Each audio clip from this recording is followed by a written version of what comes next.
Hi everybody, Miss Robles here to help you create your very own cotton ball launcher at home.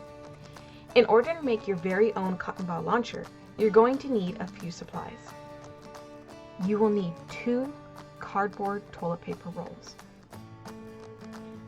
a few cotton balls of course to test your invention, some scissors, a pencil,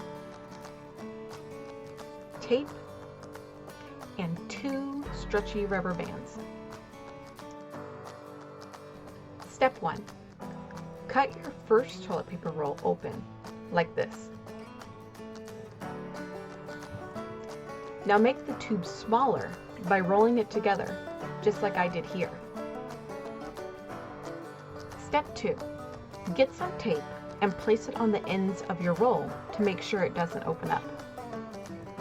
You can even use stronger tape, like duct tape, to make your roll more secure. Step 3.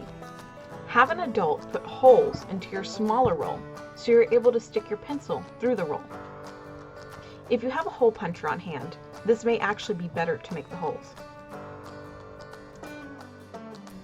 Step 4. Use some more tape and place it under the holes. This will help prevent the roll from tearing. Make sure you do this to both sides. Step 5.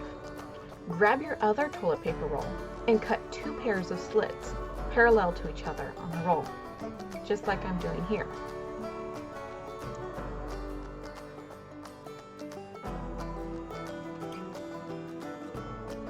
Step 6. Pick up your rubber bands and place them in between the slits you made onto the roll.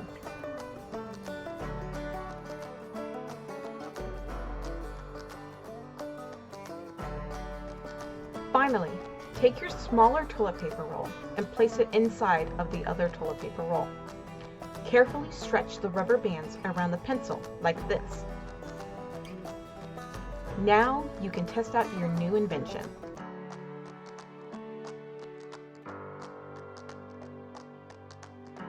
When testing out your cotton ball launcher, make sure not to push the cotton ball into the roll, or your cotton ball isn't going to go very far. I hope you all have fun with your new invention, but make sure as engineers that you use your cotton ball launcher safely, respectfully, and responsibly. I'll see you soon during our next engineering project.